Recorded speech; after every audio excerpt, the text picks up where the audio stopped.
Hello and welcome everyone to another episode of The Podcast, where we discuss topical issues concerning our community.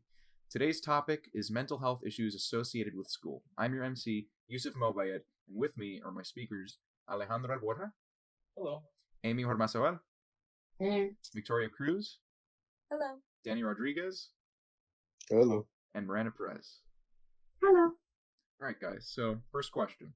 How are students dealing with online school and how is it affecting their mental health? I personally believe that online school is extremely detrimental to a student's mental health, and most of us don't know any good coping mechanisms, so our mental health is just awful. Especially this year with COVID, we haven't been able to see our friends and do regular stuff, especially science classes. At least personally, in my AP environmental class, we haven't been able to do any experiments. Yeah, for example, the AP psychology class, even the teachers themselves have been affected by it. The whole curriculum has changed, and it's been harder doing online, especially for me. I haven't really been paying attention as much and actually learned anything. It's extremely difficult to really learn right now. It's really difficult to even take interest. Yeah, there's no motivation. Most teachers don't take into account that we're also dealing with a global pandemic while they're assigning a lot of homework. Then they complain, they're like, I have so many assignments to grade. Don't assign them. They complain that they have 7 classes, and they act like we don't have 7 other classes either, and they're just bombarding us with work. We all have that one teacher that assigns homework every single class. But I also think that they're assigning a lot of homework because they know that we're actually not learning. So I think they're just okay, at least try to learn something. I get that, but it's not engaging. Yeah, the one thing I really don't like is how normal everyone pretends. Don't assign homework and just, not assign homework, but do less homework and focus more on the classes to making more the online classes more of a bearable experience instead of bombarding us with amounts of huge amounts of homework. Reduce the homework time or amount and focus on making classes something more interesting. All right, so follow-up question. Has the school system attempted to alleviate mental health in any way? No. Nope. No. But miserable. They've quote-unquote tried. The county thinks that they really have by assigning us a ton of videos to do, which none of us are paying attention to. It's not engaging. Instead, they should teach the teachers, up about mental health and relay it back to us and show that change and show that knowledge through the work that they assign and their teaching mechanisms, rather than just assigning us a ton of videos, extra work for what? It's an extra assignment. So the mental health, the thing that's supposed to help our mental health, it's an assignment. They won't really do anything unless it gets some money, so. I think they just assigned it just to cover their butts, and just if someone asks hey, our students are getting the students' mental health is getting worse, but then the county can be well, we assigned them these videos to learn and pay attention. At least we did something, Nothing. Also, how hard they try in those to be inclusive. It tries so hard to be inclusive. It tries really hard, and then you just It's terrible. Stop, man. It's not working. You guys gotta realize at some point. Yeah, and even the teachers, my teacher, she assigns them, and she's just watch the video. You can do anything else, just play them, and that's it. She doesn't care. She doesn't even care. She doesn't even care. So imagine a teacher is telling their students hey, doesn't matter. It's an assignment for the teachers and the students because the teacher gotta enforce it.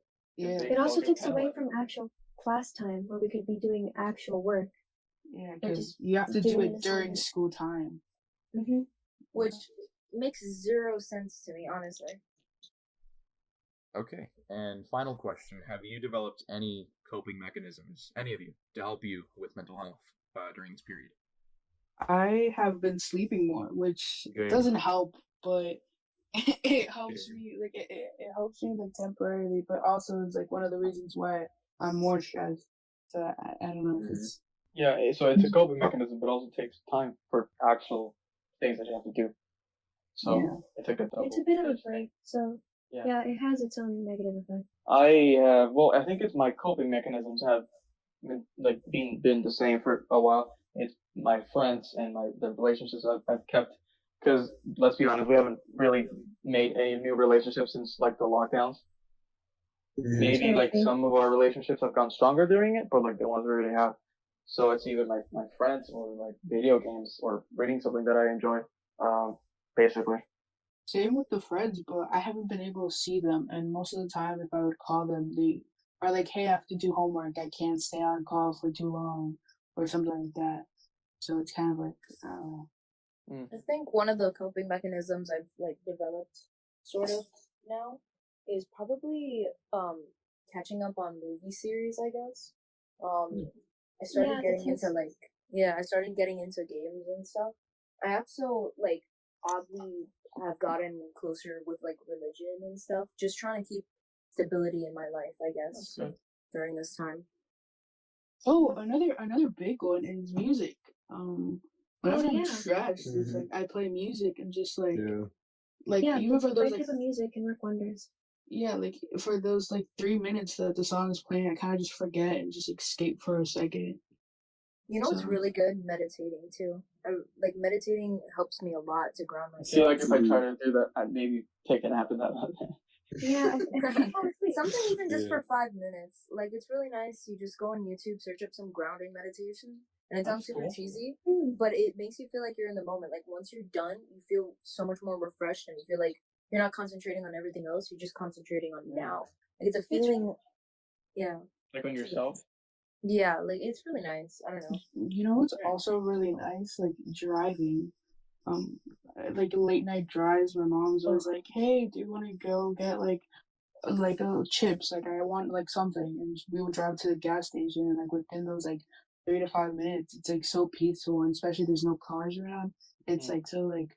I definitely feel that late night driving for sure. Like I'd be blasting music, and just it feels so nice. I don't know. It feels like who cares.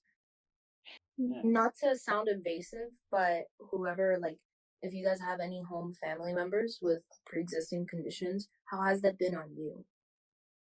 Like, how has that pressure been on you guys? My grandmother. Like, my taking care of grandmother's yourself. asthmatic, so Yeah, my brother was a heart condition, so it's difficult. Whenever I go out, I always feel kind of guilty afterwards. no, I feel like Me too. And it's like, it's fun in the moment, but then I go home and it's guilty. like, what if? Yeah, you're like, wait, what if and you try to think like, oh, but then you're like, but I did everything well. Like I wore my mask, I cleaned my hands, I changed my but you still feel guilty.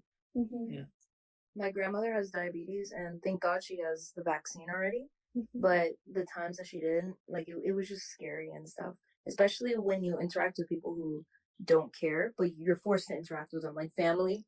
You're forced to interact with some family members who just don't care and constantly going out, and you're just worried, You can't control other people. That's one of the biggest things that we've had to learn through quarantine and like this whole COVID thing is just we can't force other people to do these things because they're not gonna listen, whether they want to or like whether they believe in science or not.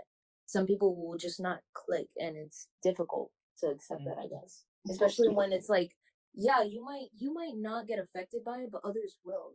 Stop being selfish. Stop thinking about just yourself. And with that, we wrap up this episode of the podcast. Join us next week where we'll continue to discuss topical issues concerning our community. Thank you for listening.